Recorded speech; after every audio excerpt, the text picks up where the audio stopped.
All right, guys, welcome back to the Irish Sooner. It's your boy JP. And Opie, JP, how's your week been?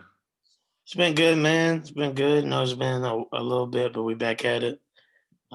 Things are crazy, man. I mean, COVID is not just affecting, football, college football, NFL football. Obviously, we saw the Ravens and Steelers play yesterday.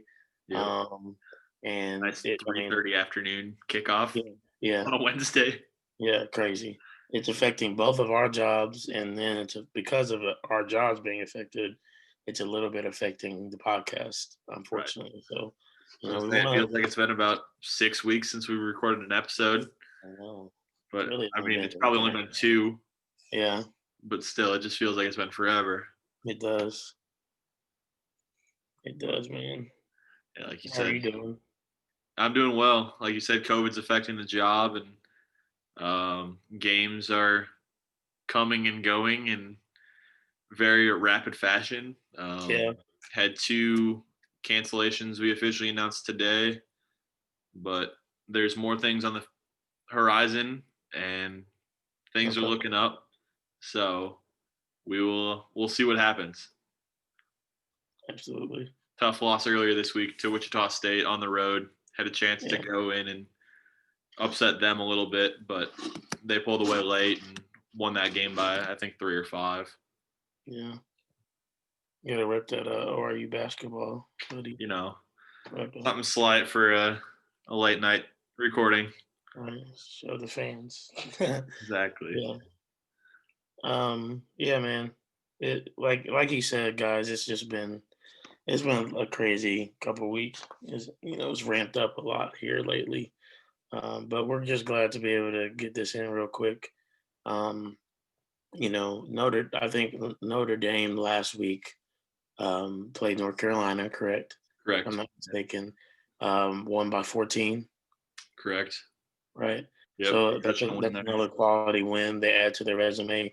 A little Exactly. tough early on, but they finally pulled away. And kind of again, I think they're really solidifying themselves as a clear cut above the rest of the teams in the country and deserving of being in the top four. I don't think anybody said this year, "Oh, why is Notre Dame in the conversation?" I think Notre Dame has washed that all away and has firmly supplanted themselves in that conversation to where even if somehow they do lose the ACC championship game against Clemson, I think they're still in good position to make the playoffs as a four. Yeah, absolutely. I think they've really solidified themselves, especially over the last couple of weeks with the Clemson win and then some big wins following that. Another top 25 win over North Carolina on the road. Um, just always good to get road wins and road top 25 wins, especially. But it's just a matter of taking that next step and having a good, another strong performance in the ACC championship game, which they've already clinched their spot in. So actually, the ACC came out, changed the schedule earlier this week. This weekend's game against Syracuse is going to be the last home game or last regular season game of the year for Notre Dame. The game that got pushed back against Wake Forest is now not going to happen. Everybody's favorite Duke's Mayo Bowl or whatever the heck that one was going to end up being called. Mhm. But they have canceled that. And after Syracuse, we will take on either Clemson or Miami, depending on who wins out and who ends up with the tiebreakers. That'd be insane if Miami made it over Clemson. It'd be fun, but I don't remember.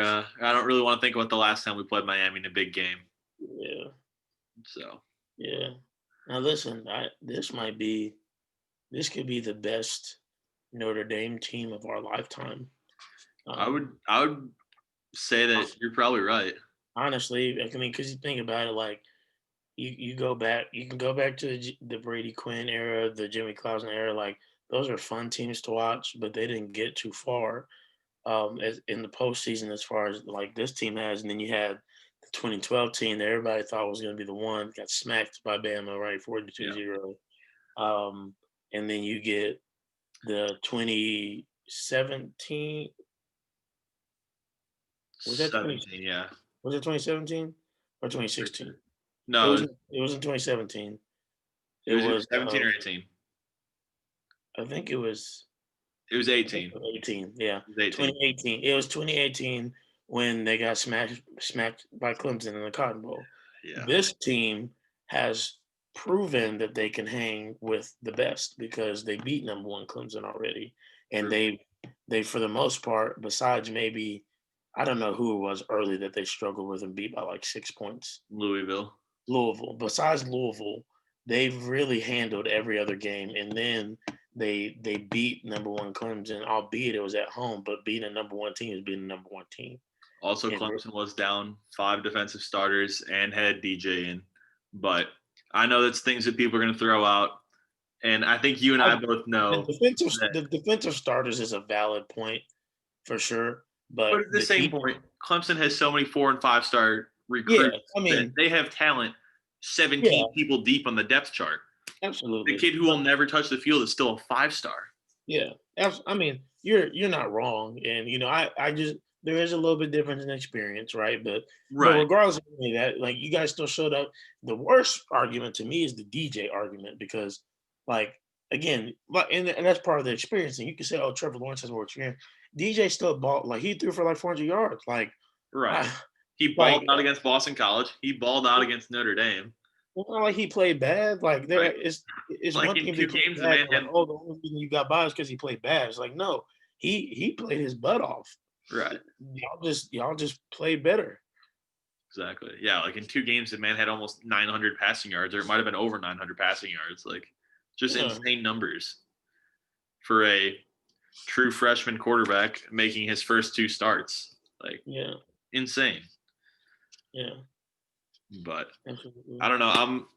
I'm super excited about this team, and I'm super excited about how the season's gone. But I'm also really bummed out that I know Clark Lee will be gone after this year.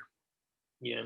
Like, he was rumored to be in contention for several jobs last year, and I just don't see how there's a way that you go have those talks last year, have an even better defense this year, put up more insane numbers, and then don't get taken for one of those jobs and don't accept the head coaching job. I've heard his name thrown out there for the Vanderbilt job, especially to go replace Derek Mason. He's also kind of been mentioned in the South Carolina job, which I know one of OU's assistants is really heavily mentioned in as well. Right, Beamer ball. But yeah, it's just one of those that I know in my heart that he won't be back next year, and it's really going to be a big hit on Notre Dame's defense and the way they play ball, because the last several years the team has kind of been led by that defense and the sound defensive side of the ball, allowing Ian Book to somehow carry his way through several games. And I'll be the first to say that I've been wrong about Ian Book in the past. Like, he has taken steps forward this year, and I'll admit that. But still, every game, he gives me a heart attack. Like, I get stressed out watching him play. But,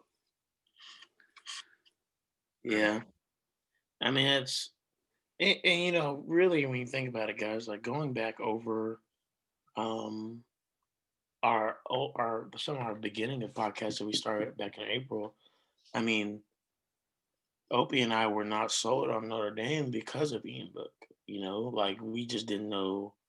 We just didn't think he had it. But, I mean, you got to give credit where it's due. Yeah. He's definitely played at a high level this year. And here's what I'll say. I think Ian Book has suffered, and I know this might seem like a stretch to you, but here's where it is for me. I think Ian Book is suffering from, and I haven't seen a ton of Irish fans go say anything bad about him this year. Have you? Not really. I think I'm in the very low percentile of people that have been anti-Ian Book for a long time. Okay. Like, I mean, there's been people who have been critical of him, but there's also the Notre Dame fans that we could win 52-0 over Clemson, and they would still be calling for Brian Kelly to be fired Yes. Like, it just doesn't make sense. Some of these people are completely irrational. Okay, my NFL comparison, and not by like the way they play per se, but just in the way they're scrutinized by their fan bases, Mm, is Baker Mayfield, and here's why. Like, and here's my reasoning about by that. Like, Ian's has been inconsistent, right? yeah. It's not really even that he's not talented enough because he's 20 27 and what 3 Three. or 4 as a starter, like, Yeah. 28. and you can't take that for granted. And I know he hasn't been great all the time, but he's shown enough to consistently be the starter. And Right. so it's like when that happens, and then you see games this year where there's flashes of like he's doing really good stuff. Like in the Clemson game, that's probably the best game of his life. Yeah. Like, And he and his had three flash, losses have come to very good programs too. yeah, He lost to Clemson in the college football playoff. yeah, He lost to a top 10 Georgia team on yeah, the road in Georgia. by one. And then he lost to two really good teams. And then he lost to Michigan in a hurricane in Ann Arbor last year. Yeah, I mean, but Michigan was okay. Like they were regarded as good, not great, but good. Right. So it's I'm not like it just was going to a say not very perfect. good. Yeah, but that's what I'm saying, right? Like if you look at the way Baker has been scrutinized, it's not. And this is why I always argue with our friends, OP, is because That's why I it's started not. laughing when you said the Baker Yeah, comparisons. it's not that like Ian or Baker don't have talent because for whatever reason people like to go there and say they're not talented, which Right. is is insane. Like for me, you can't draft somebody number if we're talking about Baker, you can't draft somebody number one if they don't have talent. Like somebody doesn't break a rookie touchdown record if they don't have talent. The problem is inconsistency. The problem with Ian Book has been inconsistency, right? And so you would have some Notre Dame fans say, I'd rather have an average quarterback that's consistent rather than Ian Book, maybe that is sometimes like way above average and then sometimes just poor, Right. right? We'd rather have this, but at the end of the day, like I feel like you gotta give people space to grow. And I think Ian Book has really shown tremendous growth this year. And I I agree feel with that. Yeah. yeah, and I think that he's coming to his own, and he's realizing how to play the quarterback position, and he's not turning the ball over, right?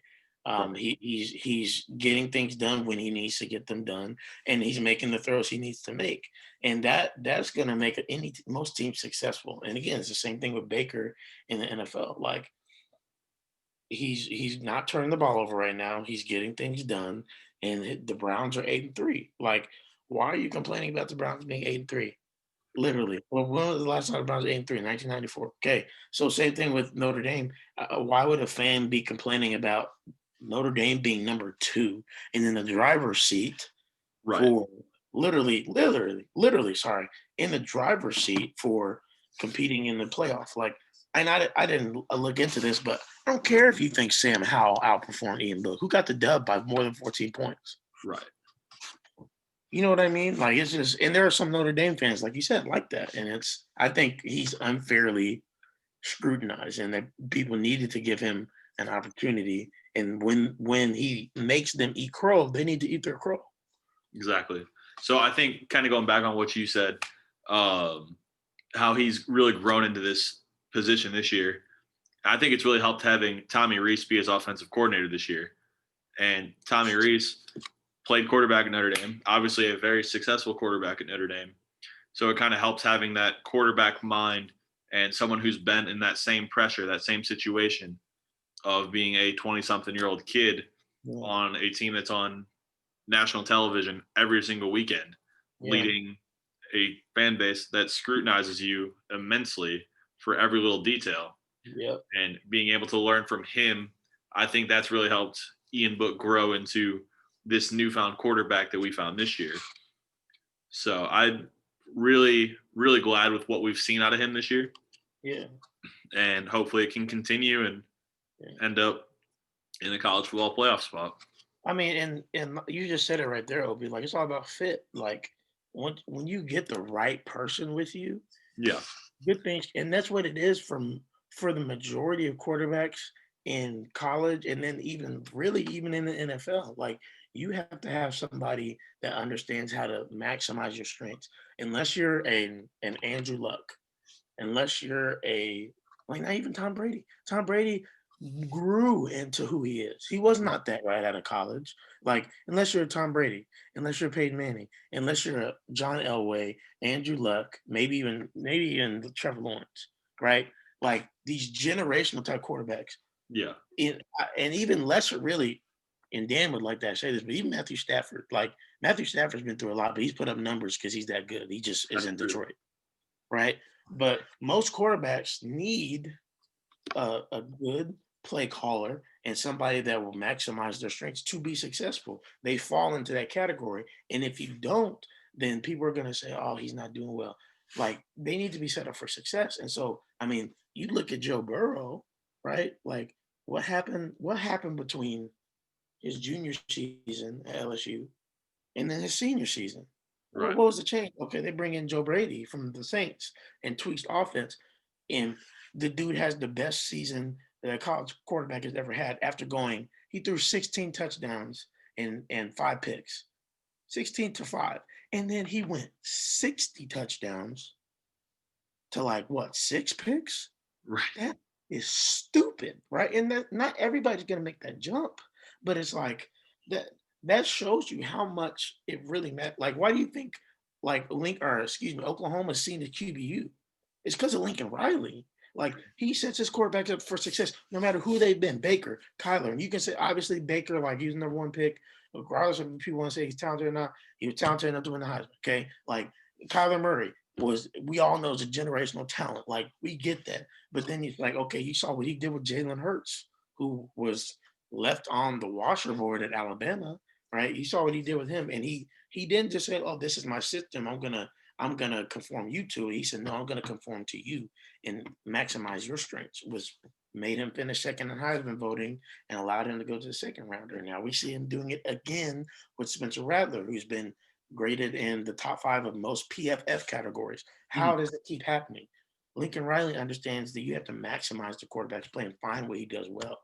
The more play callers and offensive coordinators that find that, the more success they're going to have. And like you said, Tommy Rees has found that with Ian Book, and that's why he's been able to be successful and really have some highly productive games, along with not turning over the football. It's not like he's just throwing for two touchdowns and like no picks either. Like he's got a couple touchdowns to his name, Right. and also not turning the ball over, which is I'd say keeping. he currently has the Notre Dame record now for most consecutive passes thrown without an interception.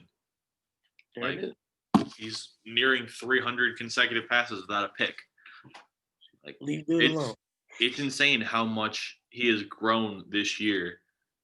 And he didn't turn the ball over a ton in the past, Yeah. but he would still occasionally make an ill-advised throw, like obviously many college quarterbacks do. But this year he's just been so locked in. Besides for, I think my biggest thing that I saw to him was in the North Carolina game, the random shovel pass across the body on Yeah. third down that he somehow completed to Michael Meyer and blew up the internet with it, Yeah. getting comparisons to Patrick Mahomes. Like, I think that was just pure luck and a reaction of, let me just flip the ball out of here and see what I can do. Yeah. But yeah. I mean, it's just, you look at it, man, like this year, and obviously you guys have a couple games that, you could play 3 more games. Like his numbers aren't insane, but he's winning like it's 12 to 1 touchdown, 12 touchdowns to 1 interception is pretty good. And even last year, like he had a pretty good year last year. Like he's 34 touchdowns and 6 interceptions. There's not a lot to complain about there. Right. You know what I mean? Like now you can talk about 2018, like that was a low touchdown year, 19-7, still not turning the ball over a ton, but he's He not getting came paid. over. He didn't play the whole year. He took over in the middle of the year there. That's what I thought. Yeah, he took over for Brandon Wimbush in the middle of the year. Took over Brandon Wimbush. Also, speaking of those two, I watched them on a Instagram live together the other day. I was kind of surprised that those two were hopping on and having a full conversation for 40 minutes, but Yeah. I just figured there might still be a little beef between BW and Ian Book, but seems like they buried the hatchet. Hmm. And really, he's pretty dual threat too. I didn't realize that. Um, he can run a little bit. Yeah, But anyways, he's a pretty good decision maker when it comes to tucking the ball and making something happen with his legs too. yeah. I mean, all that to say, we didn't mean to get on a 20-minute rant about Ian Book, but all that to say, Notre Dame's in a great position, man, and you just have to be happy. We did not. I don't think, like I said, if if we go off what we said at the beginning of the year, I think we both believed Oklahoma and Notre Dame may have been switched. I don't think Oklahoma would have been like number two or anything, but Oklahoma would be more firmly supplanted in playoff conversation than Right. Notre Dame based off the beginning of our podcast. But then COVID changed with records and everything like that, or with not records schedule. And so your schedule changed a little bit, but you still again showed up, right? And Yeah. you got to do what you need to do. So Show up and show out. yes. But speaking of changes, what do you think of your new assistant? Dog. Like Lincoln said, I know man. you know who I'm talking about. Yeah, I mean, like Lincoln said, when you're going through the things that you're going through, like as a staff, like Mm. so if you guys don't know, Oklahoma's probably gonna be without a decent chunk of their coaching staff this coming Saturday against Baylor. And lo and behold, just local tequila salesman, Bob Stoops, pops over and decides to help out with practice a little bit. He doesn't know much about football, but he thought that he would, just pop in and see what he could bring to the table. He wasn't selling no liquor bottles or nothing, but I was gonna say it's always nice to have local businesses reconnect with your football program, and yeah, really nice way for Oklahoma to give back to this nice tequila salesman to let him come in and definitely. coach a couple football practices. Yeah, you just never know, and sometimes you can find some talent just walking in off the street. Um, but no, for real, like Lincoln said, like to have a Hall of Famer in your hip pocket, right, and just say, oh, Coach Grinch might not be able to call the plays this Saturday or be on the sideline. Let's just go get Bob Stoops, one of the greatest coaches of this last generation. Yeah, Let's just let's just hey, Coach Stoops, you want to come over and help out a little bit?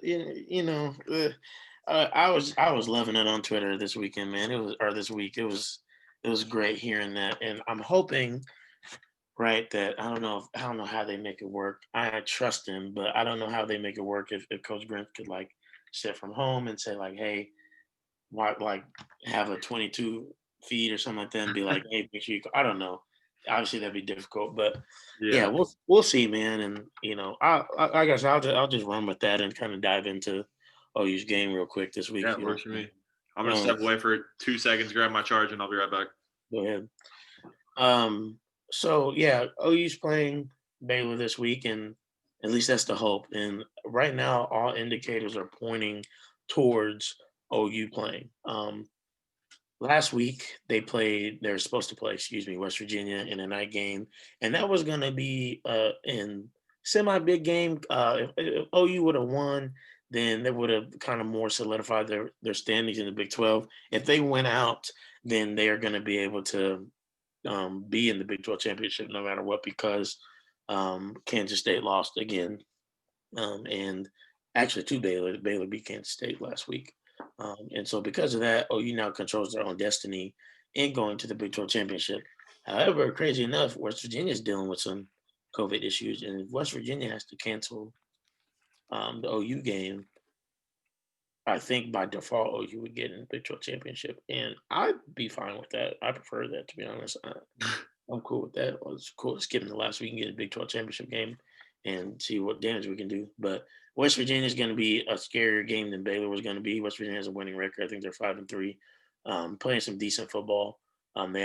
They have what is the number one defense in the Big 12, which, believe it or not, this year the Big 12 is probably the second best defensive conference.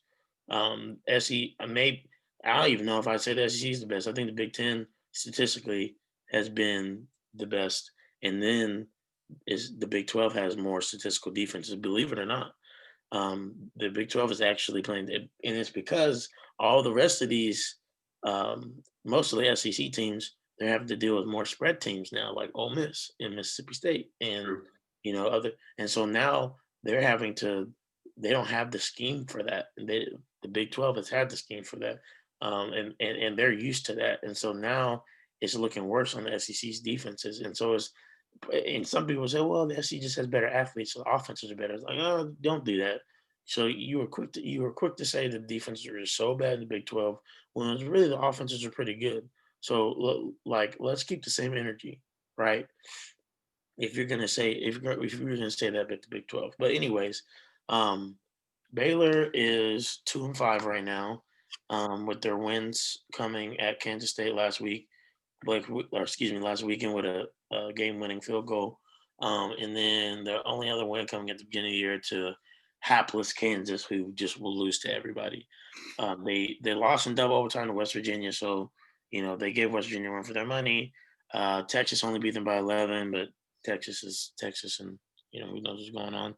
Actually, matter of fact, if you look at their games, most of their games besides TCU and Texas have been one-score games. Really? Um, yeah, Iowa State only beat them by 7. Texas Tech beat them by 1, and then they beat Kansas State by 1. So I wouldn't say they're scrubs by any stretch of the imagination. Now they haven't proven to get it done, and I don't think that they're going to give OU too much of a problem, as long as OU comes and plays like they have, especially considering you look at the Texas Tech game, it's pretty close, um, and we destroyed Texas Tech by 40 points. Same thing with TCU. We beat them by a hefty margin. But Charlie Brewer, who has been at Baylor for the last 3 years, he just kind of is what he is. Hmm. He can make some throws, can't make all of them. Is susceptible to taking sacks. So right now we have one of the best defensive lines in the nation. I think PFF graded us out as the third best. I need to look at who you're behind, but it was pretty surprising to see. Not surprising. That's all the word I meant to use. It was pretty encouraging to see That's surprising. OU in the. I mean, for some people, right? It definitely might be surprising No, because absolutely. you think of OU, you think of, oh, they don't play defense, right? Like, and it's like now you're seeing that, oh wow, Oklahoma actually has a legit defensive line. Like Nick Benito, who's our edge rusher, according to PFF, is the highest has the highest quarterback pressure rating in the Power Five, at 26%. Next is Mississippi kid from Mississippi State. Then you got a kid from Duke, and then you got Jordan, Alabama. So it's he's up. We're up there with the big dogs. We have players up there with the big dogs now. Like we are changing the narrative on Oklahoma defense, and Alex Grinch has done a great job doing that. But all that to say, we're going to try to get pressure on Charlie Brewer and try to force him into some mistakes, and really try to sack him as many times as we can. I feel way more confident in our defensive line than I feel in our back end, but I think our back end has really benefited from the fact that our defensive line has created so much pressure. Now, biggest thing is hopefully getting everybody healthy this week. From what the depth chart looks like, it looks like most people on defense are going to be able to go, especially on the defensive line, which praise God for that. That's what we were all hoping for. Hmm. But there has been some changes on the back end. Bookie, who not everybody's a huge fan of, he is a nick or was our starting nickelback. Now it says but Trey Norwood, who's come on as of late and has really played really well in the defensive secondary for OU. I think he's probably going to be deserving of honorable mention, Big 12 selection, in my opinion. But all that to say, the defense is going to take OU as far as they want to go, especially in the Big 12. And that's the first time we've been able to say that in years. And it's not that they're better than the offense. That's not the case. But it's that they finally are at a level, right, where they can say, we can do enough. Right. right? We can do enough, and we can do a little bit more than enough to give you what you need to do to go. And Oklahoma's offense has really come on as of late, and they still aren't. It's still not the best offense that we've seen in Norman in the last couple of years, but it's still highly potent. And it's just going to continue to get better with Spencer Rattler growing. And obviously, us getting Ramondre Stevenson back helped a lot. And I think, like I told you, Ob, next year I think is going to be our year. But this But year, you've been saying that since day one of this show. You said it's not I this did. year, it's I next year. did. Yeah, and I've been consistent with that, and I don't think we're going to do anything this year. But the way the year's rolling out, there is, I mean, it's probably 5%, but there might be a chance if we do enough. Like if we went out and we get to Big 12 and we play Iowa State, who could by that time be like 7, Mm. and we're 9, and we beat the brakes off of them, like, and some chaos happens up top. This is the year you could get a 2-loss champion in there. I would say you'd have to beat the brakes off of them and then have something else go down. I mean, it'd be an atrocity for me if BYU goes undefeated and they don't get a look, or we're over them. I have a problem with that. Yeah. Like, because, and I get it. I know BYU had an opportunity, but at the same time, man, like, what? I don't know what else you're asking them to do. Like, you had an opportunity, and this is why, again, this goes back to what we talked UCF a about. shot. This is what we talked about a couple weeks ago, right? Like, what did you say? To give UCF a shot. Yeah, 2017 undefeated but this, national champions. but this is what we talked about a couple weeks ago, Ob. Like, this was the perfect time Yeah. for them to do the 8-team playoff. We literally And, talked about this in like episode 2. Like yeah, this was one of our very first topics of this whole show was why this year is the perfect year to do the 8-team playoff. I mean, it is, and I mean, it's just, and then you don't have to worry about, oh, is Ohio State going to get left out because they don't have enough games? Like, I get that, right? I get Yes, leave why. them out. I know, but here's the thing: I get why you want to leave Ohio State out. At the same time, I think we all know, for the most part, like the way they look, Ohio State deserves to be there. But again, you can't. But you can't, right? You I just know. cannot. I Like, know. you can't put them in there with only 6 games, and if everybody else has 10, it's just not fair. So then, if you go to the 18 playoff, you can Well, say, you okay, remember who we're talking about, right? It's Ohio State. They're going to get in. yeah, I If you mean, do the same thing and if Northwestern is in the same spot as Ohio State right now, Northwestern does not get in, yeah, but Ohio State would because of the brand. yeah.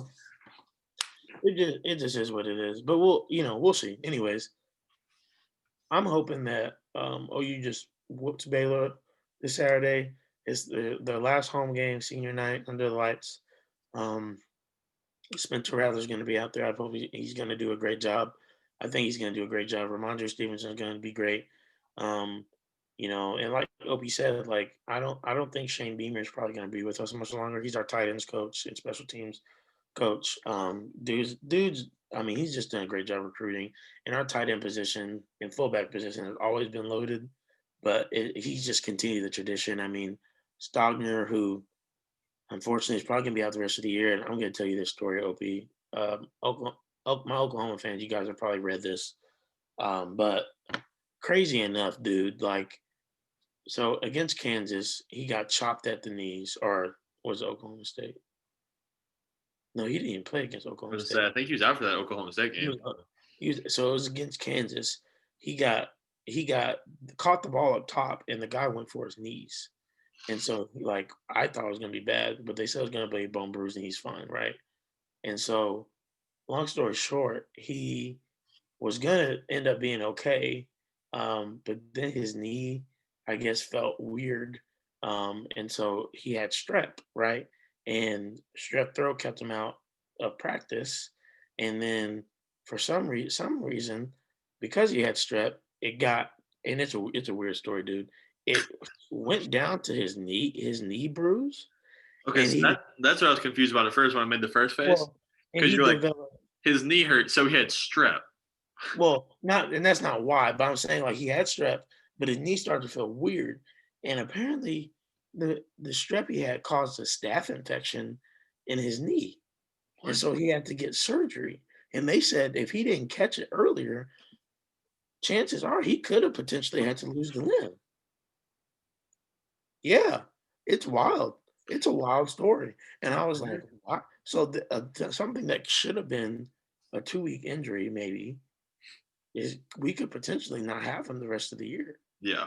Now, and he was gonna be an all Big 12, uh, first team tight end. He was our second leading receiver. He had, like, I Yeah, think he's solid. He's 30 really good. I like him a lot. Oh, he's a beast. He's a top 5 tight end in football, in Yeah. college football. Like, PFF graded him behind Kyle Pitts, and then I think what's your guys's who's Baby Gronk in Notre Dame? Michael Mayer. I think Michael Mayer was either 2 or 3. I think him and Stog were either 2 or 3, like, interchangeable, but Gotcha. Kyle Pitts is number 1 because he's a Yeah. monster. I was like, Marty Smith came out and said that he thinks that Kyle Pitts is the best player in the country, like out of He's any position, he's best stupid player in the good. country. And I've he's seen unbelievable. he's a monster. I've seen him play. He's yeah. Unbelievable. But yeah, Stogner, I mean, we didn't call him Baby Gronk, but that's he's that type of comp. Like he's 6'6", like can run great routes, can block with the best of them too. Yep. Like, and this is coming out of school that produced the Mackey Award winner a couple years ago and Pro Bowler last year, Mark Andrews, who's with the Ravens, and they said that you know Stogner last year they said that he was going to be better than Mark Andrews was. And so that was a high ceiling to look up to, meet. Yeah. He had already been proving that. And so I'm just hoping he gets healed up. The best thing and where I was going with that is that we're just so deep in that room. Like Jeremiah Hall, we've always had great fullbacks. Dimitri Flowers did a bunch. Trey Millard did great things for us. So Jeremiah Hall's that. But then we also have Braden Willis, who was balling out as well and balled out last year. Mhm. And then on top of that, we also have Mikey Henderson, who's a true freshman who you probably haven't seen too much of him, Opie. Dude, if there was ever a Swiss Army knife that was because we use those guys as Swiss Army knives, but he fits that like he can be a running back, he can be a tight end, he can be a fullback if he needs to be, or a split out back.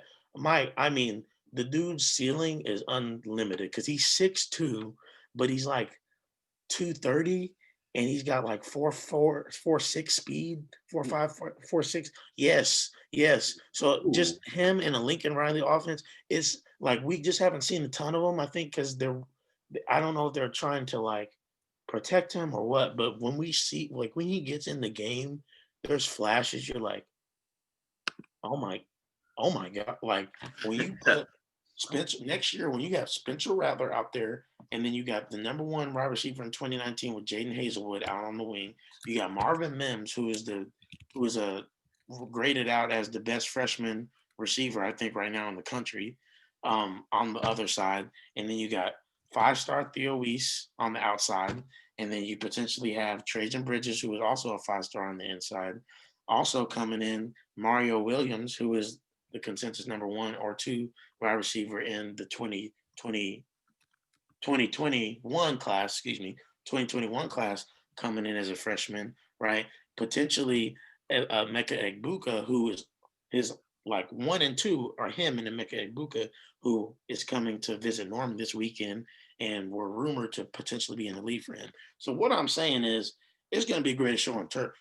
Because you got that right as the wide receivers, Right. and then you have to deal with, a running back room of Ramondre Stevenson if he comes back, potentially Kennedy Brooks if he comes back, and then you have to deal with the tight ends and potentially deal with Mikey Henderson, and that's where he's going to be dangerous because you have to worry about all these people, and then Lincoln Riley is stupid at these leak concepts where he gets his tight ends or fullbacks wide the frick open. Yeah. Because nobody, like, who's thinking about that guy?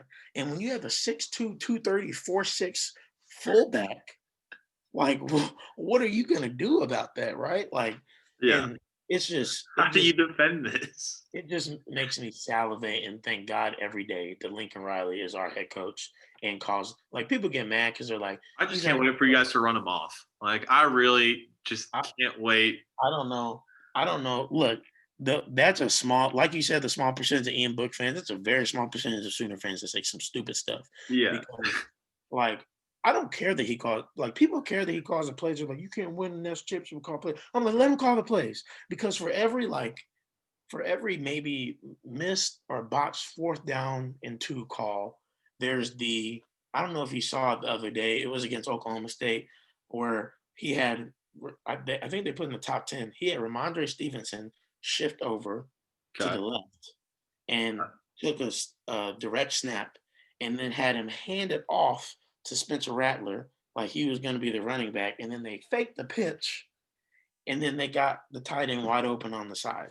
Like everybody was going nuts about it. And that like OU Twitter was going nuts. And I tweeted, I said, and that is why Lincoln Riley is the play caller. Right there. Shut your mouth. Like I don't want to hear anything else. Like we're so spoiled.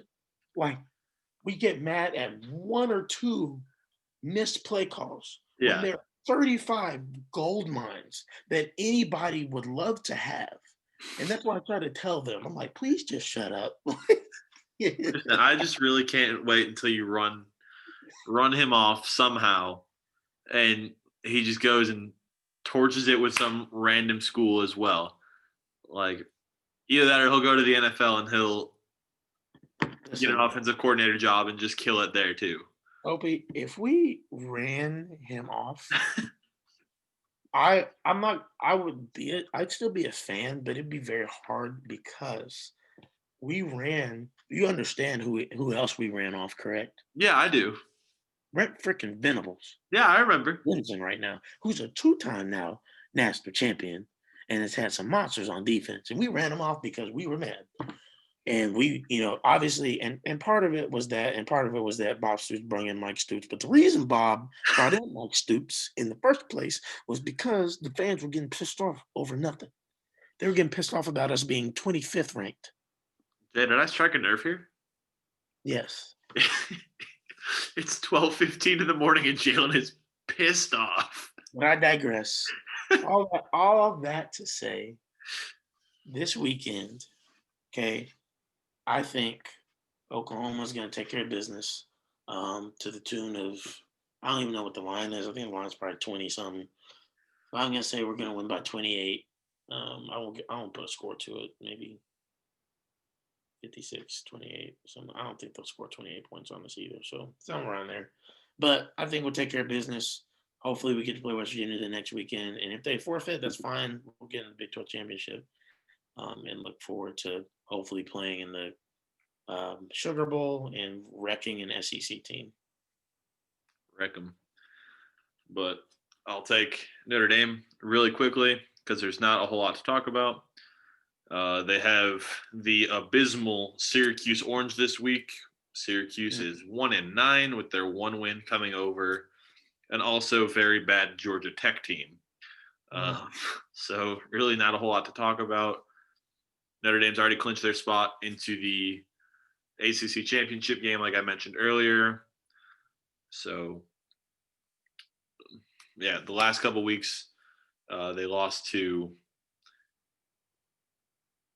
Clemson 47-21, Wake Forest 38-14, Boston College 16-13, Louisville they got shut out 30-0, and then what? NC State was 36-29. So I don't really expect all that close of a game between Notre Dame and Syracuse this week, especially since it's in South Bend and not in the Carrier Dome. I'll go Notre Dame by 42, and we'll call it 52-10 Irish victory. 42-10. 52-10. I like it. Yeah, it won't be pretty. I was gonna say it's gonna be one of those that game, right?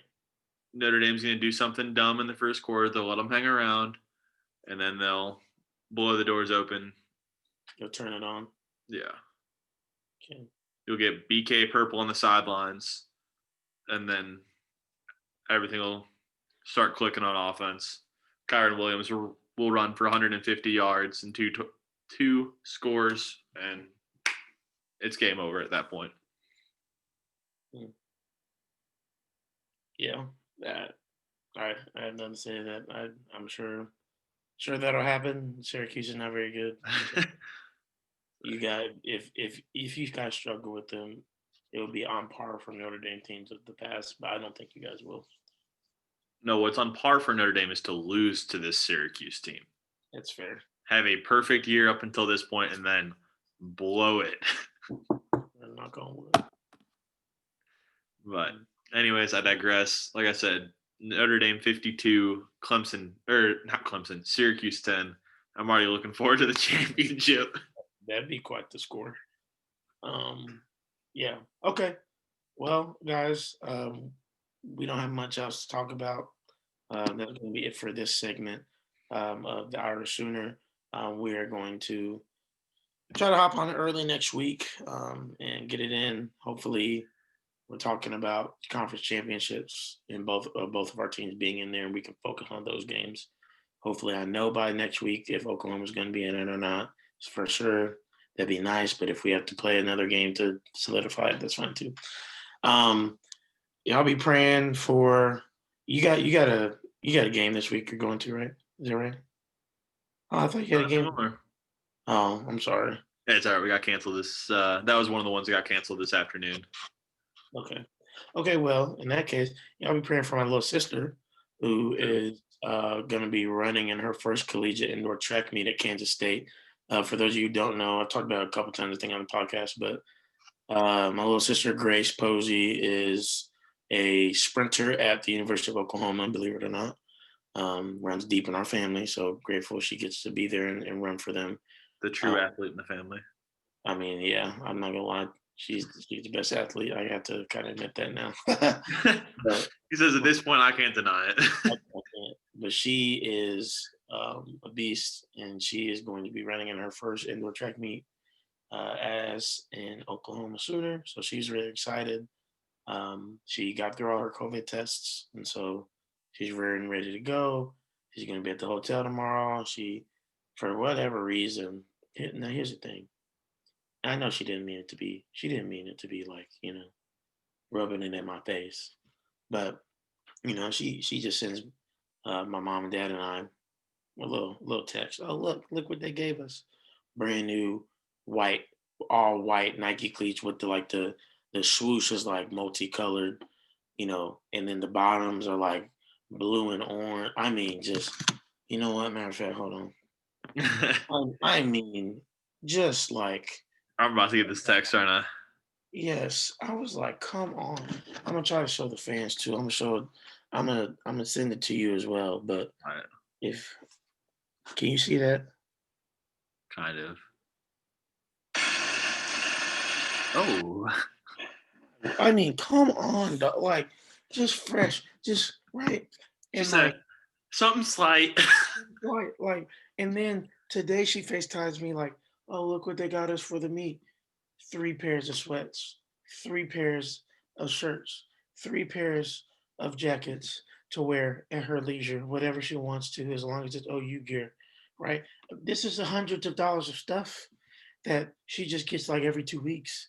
And she has the audacity to ask me if I can get her, some Air Jordan 1s for Christmas. I'm like, can you just give me some gear, Yeah. please? I'll trade you. I'll trade you. Like, you know what I mean?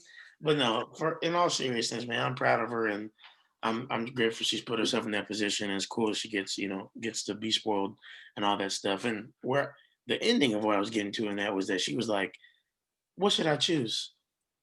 There's this other entree that they had for dinner on Friday night at the hotel, or filet mignon. And I was like, filet all day. I mean, you got an opportunity to have some filet mignon on the house. Yeah, you take it. You take that. So she's living life, man, enjoying it. That's good. Yeah. But yeah, our women's basketball team is at.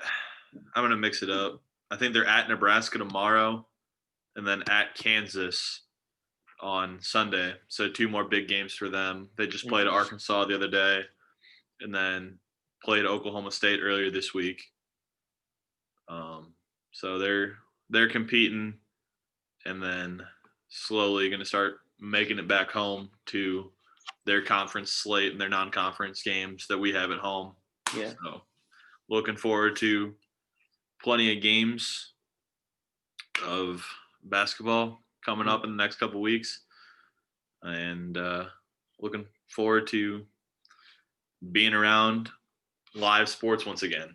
Absolutely. So it's been a long, long couple months without them. I know that's right. Yeah, I'm hoping that, especially collegiate sports. Like I'd like to get back to a college game or a Yeah, professional game sometime soon. But alas, this is what it is. 2020. Hopefully things get better in 2021. That's the hope. But hope you got anything else, man, before we head out of here? I know it's late. I know you gotta get to bed. no, I'm good for right now. If you don't have anything, Nope. Obviously, as always, Brahms sponsor us. Um, please just give my boy throw a us a couple bucks and some ice cream, and we're good. Yeah. Stay tuned. Maybe maybe y'all. I'm not gonna promise this, but stay tuned for a potential holiday episode with us actually being in the same room together. If I stop by Tulsa, we'll see. Let's We'll see. see. We'll see if I can make it happen or not. But Also, if you get your Spotify Wrapped back and the Irish Sooner is your top listened to podcast, send it to us and we'll send you something as a yes, thank you for putting in more hours listening to the Irish Sooner than anybody else. absolutely.